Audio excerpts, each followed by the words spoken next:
الحمد لله والصلاة والسلام على سيدنا محمد وعلى آله وأصحابه أجمعين. الحمد لله والصلاة والسلام على سيدنا محمد وعلى آله وأصحابه أجمعين. أما بعد، فأعوذ بالله من الشيطان الرجيم. بسم الله الرحمن الرحيم. واعلموا أنما الحياة الدنيا لعب ولهو وزينة وتفاخر بينكم وتكاثر في الأموال والأولاد كمثل غيث أعجب الكفار نباته ثم يهيج فتراه مصفرا ثم يكون حطاما وفي الآخرة عذاب شديد ومغفرة من الله ورضوان وما الحياة الدنيا إلا متاع الغرور. صدق الله العظيم. اللهم صل على سيدنا محمد النبي الأمي وعلى آله وأصحابه وسلم. اللهم صل على سيدنا محمد النبي الأمي وعلى آله وأصحابه وسلم. میرے معزز مسلمان بزرگوں، عزیز بھائیوں، اللہ کریم نے ہمیں زندگی کی اور اس دنیا کی حقیقت بتائی ہے، اس کا نقشہ دکھلایا ہے. یہ زندگی ہے کیا اور اس کی حقیقت کیا ہے. جب تک آدمی کسی کی حقیقت تک نہ پہنچے تو فیصلے زندگی کے ٹھیک نہیں ہو سکتے، ترجیحات کا تعین ٹھیک نہیں ہو سکتا. اللہ کریم نے زندگی کا ایک نقشہ دکھایا ہے، یہ ہے کیا، اور فرمایا کہ یہ سچ ہے. قرآن کے یہ الفاظ بتا رہے، اس انداز سے اللہ نے یہ بات سمجھائی ہے کہ دیکھو یہ حقیقت ایسی ہی ہے. لعب ولہ، کھیل تماشا ہے، یہ زیب و زینت ہے، تفاخر ہے ایک دوسرے پہ، اور تکاثر ہے کہ اور بڑھ جائے اور زیادہ ہو جائے. یعنی زندگی چار مختلف ادوار کا نام ہے، چار مختلف ادوار کا نام ہے، اور ہر دور میں ان چاروں میں سے ایک چیز بڑی غالب ہوتی ہے.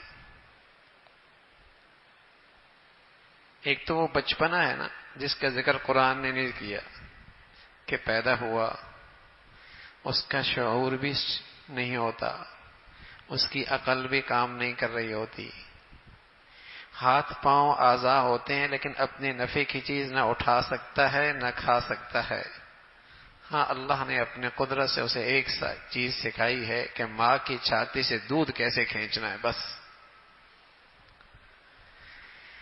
لیکن جب اس کی زندگی کے چوتھا یا پانچواں سال ہوتا ہے تو اب اس کا ایک دور شروع ہوتا ہے، لعب والا.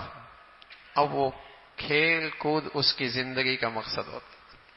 نہ اسے کھانے کی فکر ہے، نہ اسے زیب و زینت کی فکر ہے، نہ اسے لباس پوشاک کی فکر ہے، نہ اسے بناؤ سنگھار کی فکر ہے. اس کی پوری کائنات اس کی گڑیا ہے، اس کے کھلونے ہیں، اس کے کھیل کا سامان ہے. وہ چھین لیا جائے یوں لگتا ہے اس کی کائنات اس سے چھین لی گئی.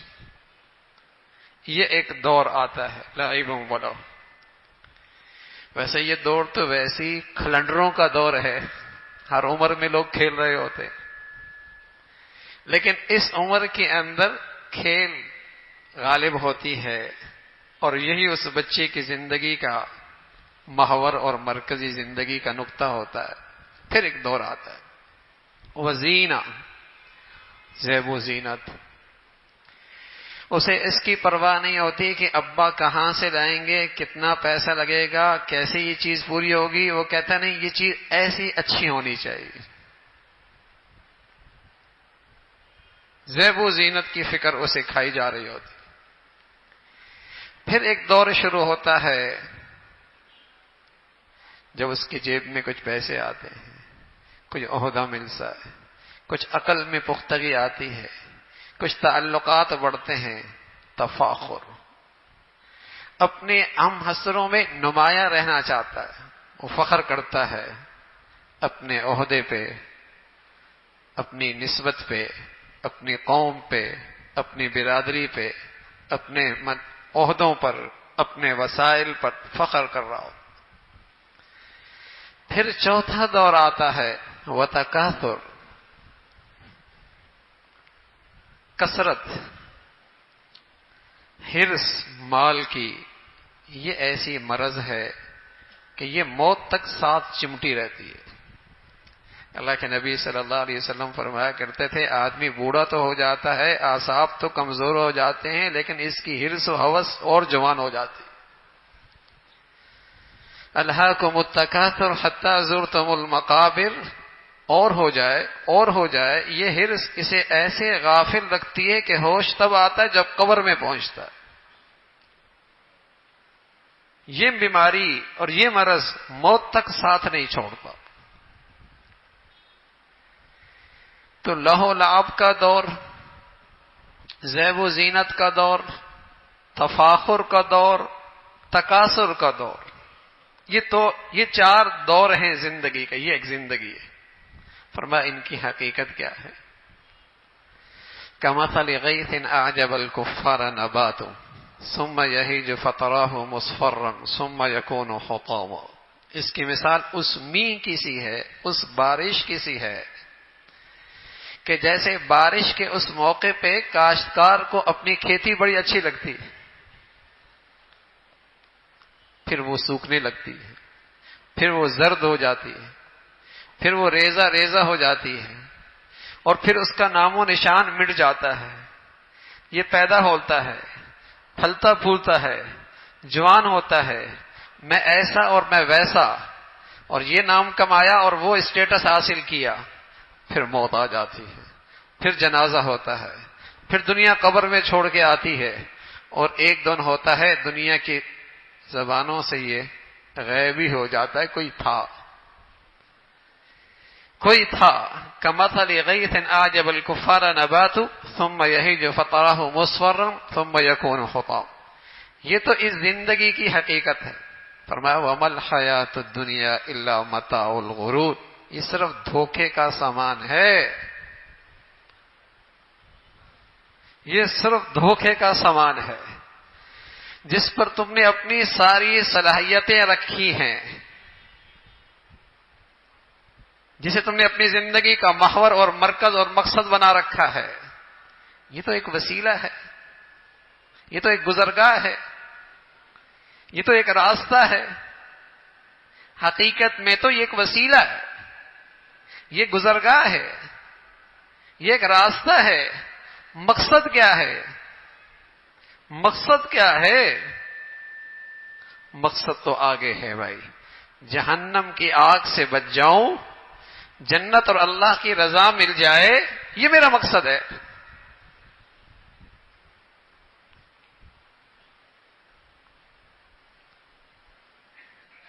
ساری زندگی اس راستے پہ، اس گزرگاہ کے لیے تعجب ہے انسان کی عقل پہ کہ اس نے گزرگاہ کو مقصد بنا لیا اور اسی کو عزت ذلت کا معیار بنا لیا، اسی کو عزت ذلت کا پیمانہ بنا لیا۔ یہ تو راستہ اور گزرگاہ ہے، مقصد کیا تھا؟ فرمایا وما الحیات الدنیا الا متاع، یہ دھوکہ ہے۔ اصل تو آگے ہے۔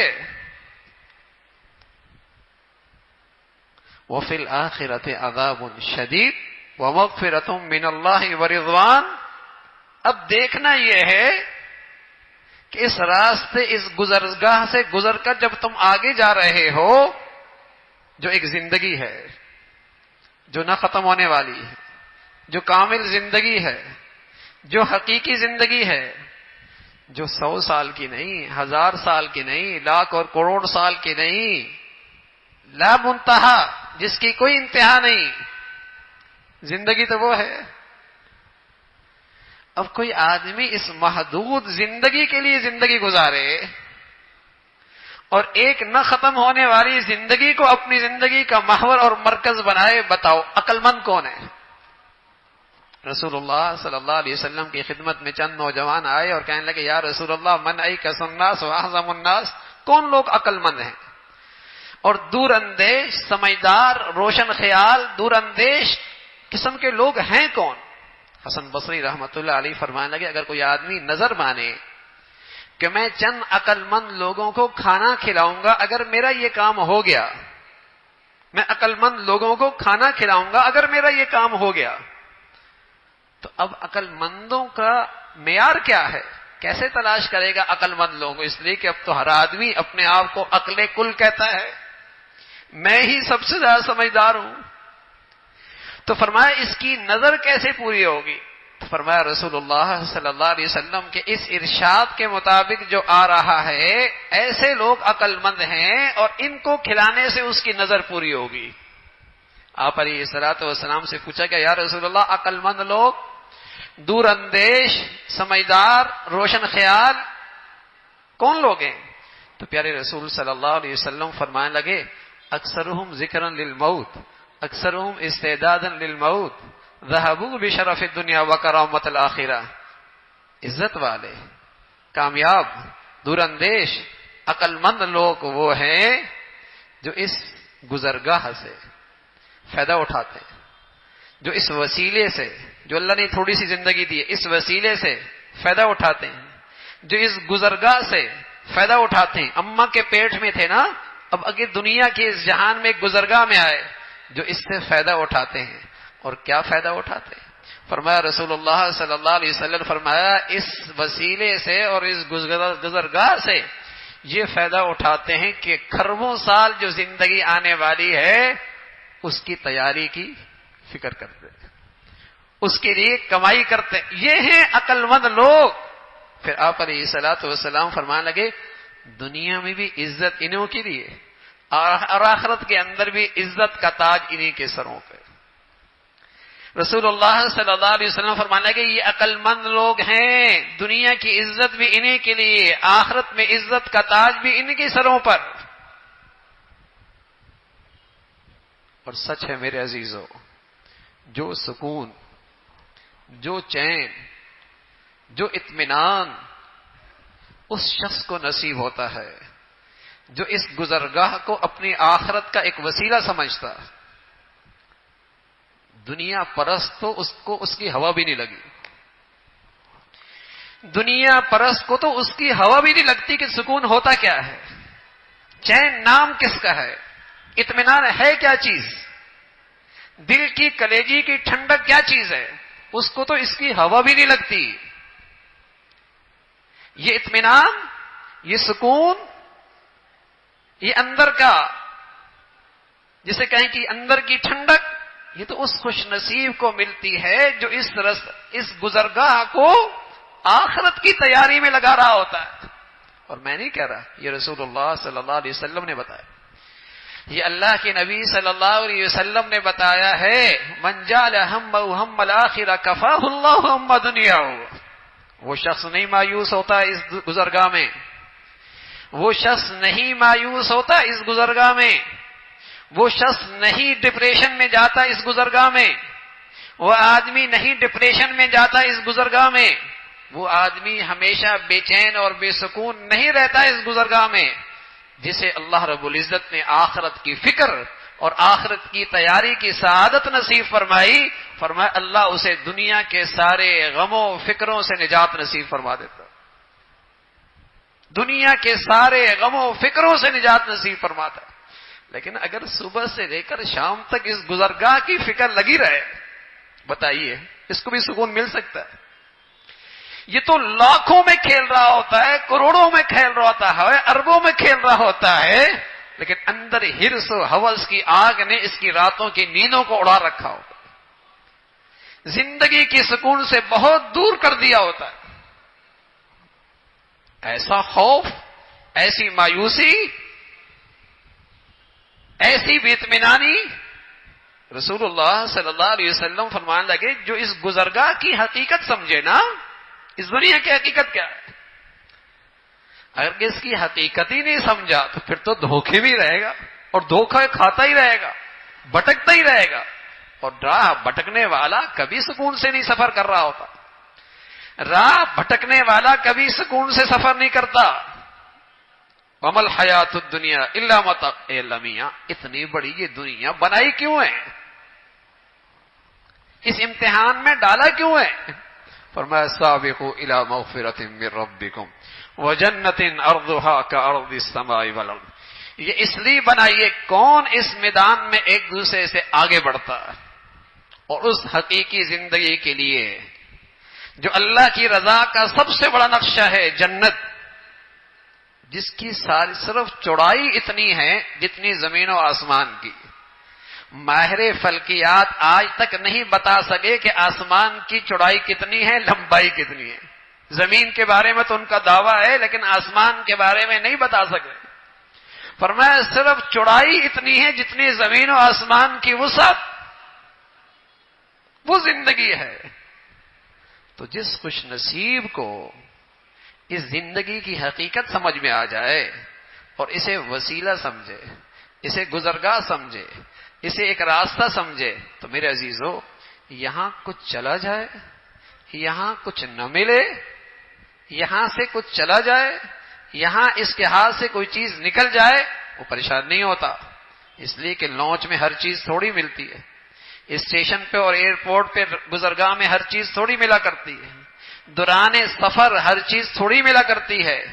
اپنے دل کو تسلی دیتے میاں گزرگاہ میں بیٹھے ہو، کتنی دیر لانچ میں بیٹھنا ہے، اسٹیشن میں رہنا ہے، اس سواری پہ سفر کتنا ہے، منزل پہ پہنچ کے سب کچھ مل جائے گا، پریشان نہیں ہوتا، اپنے آپ کو حوصلہ دیتا ہے. تو میرے عزیزو، وہ مسلمان بھی حوصلے میں رہتا ہے، وہ بھی مسلمان بھی اندر سے بڑا طاقتور رہتا ہے. اس مسلمان کو بھی اندر سے بڑا سکون اور اطمینان ہوتا ہے جو اس زندگی کو گزرگاہ سمجھے اور کچھ نہ ملے یا ملنے کے بعد چلا جائے تو اپنے آپ کو حوصلہ دیتا ہے، گھر جا کر سب کو مل جائے گا. اس لیے کہ مولا کریم نے کہا ہے کہ تمہیں سب کچھ ملے گا. وَلَكُمْ فِيهَا مَا تَشْتَهِي أَنفُسُكُمْ. جو تم چاہو گے نا وہ مل جائے گا، جو تم چاہو گے وہ تمہیں مل جائے گا. فَلَا تَعْلَمُ نَفْسٌ مَّا أُخْفِيَ لَهُم مِّن قُرَّةِ أَعْيُنٍ. تمہیں پتہ ہے میں نے تمہاری میزبانی اور مہمانی میں کیا کچھ رکھا ہے؟ بس اتنا بتا دیتا ہوں، تمہاری آنکھیں ٹھنڈی ہو جائیں گی. بس اتنا بتا دیتا ہوں کہ جب تم گھر پہ آؤ گے، منزل پہ آؤ گے، تمہاری آنکھیں ٹھنڈی ہو جائیں گی. نزلا من غفور الرحیم، اس لیے کہ تم مہمان ہوگے اور مولا کریم خود میزبان ہوگا اور اس کی میزبانی میں پھر شان اسی کی ہوگی. سبحان اللہ. بڑی بڑی نعمتیں دنیا سے چلی جاتی ہیں لیکن اگر اس زندگی کی حقیقت سامنے آ جائے تو حوصلہ ہو جاتا ہے. ایک باپ، اور باپ بھی ایسا، سبحان اللہ، حضور علیہ الصلوۃ والسلام کے چچا حضرت عباس، ان کا انتقال ہوا. بیٹے کے لیے کتنی بڑی نعمت چلی گئی، بیٹے کے لیے سعادت مند اولاد کے لیے کتنی بڑی نعمت اس دنیا میں چلی گئی. ایک دیہاتی آیا اور آ کر بڑے حوصلہ دیتا ہے اور بڑی شاندار تعزیت کرتا ہے اور کہنے لگے عبداللہ، پتہ ہے تمہارے ابا تو تم سے چلے گئے ہیں، یقیناً اس گزرگاہ میں تمہاری زندگی میں ایک کمی آ گئی، لیکن یہ بھی پتہ ہے گئے کہاں ہیں، یہ بھی پتہ ہے کہاں گئے ہیں. دیکھو وہ وہاں گئے ہیں، ساری زندگی تم ان کا خیال رکھتا، وہ راحت و آرام نہ دے سکتے جو اللہ کریم آج انہیں راحت و آرام دے رہا. اب بتائیے، جب کسی مسلمان کو یہ ایمان ہو جائے اور یقین ہو جائے اور یہ اللہ کے فیصلوں پہ یقین آ جائے کہ میری نعمت گئی کہاں ہے، مجھ سے کوئی چیز چلی گئی تو گئی کہاں ہے، جہاں سے کئی گنا بہترین دولت ملے گی، اس سے زیادہ قیمتی چیز ملے گی. فرمایا تیرے ابا وہاں گئے ہیں، ساری زندگی خدمت کرتا، خیال رکھتا، وہ راحت نہ پہنچا سکتا جو آج مل رہی ہے. اور کہا پتہ ہے اگر وہ تیرے پاس ہوتے اور تجھے دیتے رہتے اور تیرا خیال رکھتے تو تجھے وہ نہ دے پاتے جو ان کے جدائی پر صبر کرنے پر اللہ تجھے دے رہا. سبحان اللہ. نہ جانے والے کا گھاٹا، نہ رہ جانے والے کا نقصان، نہ جانے والے کا گھاٹا، نہ رہ جانے والے کا نقصان۔ تو میرے عزیزو، اگر مسلمان کو زندگی پر ایمان تازہ نصیب ہو جائے، بتائیے دنیاوی کسی چیز کی کمی پر بھی ڈپریشن میں آ سکتا ہے، دنیاوی کسی کمی کی وجہ سے بھی پریشان رہ سکتا ہے۔ اطمینان کہ اگر کچھ اللہ نے لیا بھی ہے، مال لے لیا، کچھ کاروبار لے لیا، کچھ معاش لے لیا، کچھ صحت لے لی، کچھ اور چیز لے لی، لیکن اللہ اس پہ دیں گے کیا؟ اور وہ لی ہوئی سے زیادہ قیمتی ہے، وہ لیے ہوئے سے زیادہ قیمتی ہے۔ ہیروں والی دکان پر کوئی آدمی آ کے ہیرا لے لے اور ایک ہیرا لے کے چلا جائے اور پتہ ہے کہ کون لے کے گیا ہے۔ یہ آدمی ایسا ہے جب لے کے جاتا ہے تو پیسوں کا مسئلہ ہی نہیں ہوتا، فوراً پیسہ آ جاتا ہے۔ اب وہ ہیرا بھی لے گیا، بظاہر آنکھوں کے سامنے پیسے بھی نہیں دیے، لیکن مالک، دکان کا مالک، ہیروں کا مالک جانتا ہے جو لے کر گیا ہے اس نے کبھی وعدہ خلافی نہیں کی، اور یہ بھی پتا ہے ہیرا بہت قیمتی ہے، لیکن جو چیز اس کے بدلے میں ملے گی وہ ہیرے سے زیادہ قیمتی ہوگی۔ ڈالر مل جائیں گے، پاؤنڈ مل جائیں گے، کوئی اور قیمتی چیز مل جائے گی نا۔ تو بتائیے اتنی قیمتی چیز گئی، پریشان ہوتا ہے یا مطمئن ہوتا ہے؟ پریشان ہوتا ہے یا مطمئن ہوتا ہے؟ بلکہ کہتا ہے کاش کہ ایک اور بھی لے جاتا، بلکہ یہ کہتا ہے کاش کہ ایک اور بھی لے جاتا، اس لیے کہ لے جانے والے کو جانتا ہے۔ اور بھائی اگر ہیرا کوئی ایسا آدمی چلے جائے جس کو جانتا نہ ہو، بتائیے راتوں کی نیندیں رہیں گی؟ سکون رہے گا؟ تو میرے عزیزو، اللہ ہمیں اپنی معرفت نصیب فرما دے، اپنی پہچان نصیب فرما دے، اور جب اس کی پہچان ہو جائے گی اور پھر وہ اللہ کچھ لے کے جائے تو مطمئن ہوگا اس کا وعدہ سچا ہے، اس پر انعام بہت بڑھیا ملنے والا ہے، اس کے بدلے میں جو چیز ملے گی اس سے بہت بڑی ہوگی۔ لیکن میرے عزیزو، اگر وہ ذات لے لے اور اس کو پہچانتے نہ ہوں، پھر تو مایوسی آئے گی، پھر تو ڈپریشن میں چلا جائے گا، پھر تو پریشان رہے گا، اس لیے کہ اس کی پہچان جو نہیں۔ اللہ رب العزت ہمیں آخرت کی زندگی کی صحیح فکر اور اپنی ذات کا صحیح تعلق نصیب فرما دے۔ وآخر دعوانا ان الحمد للہ رب العالمین۔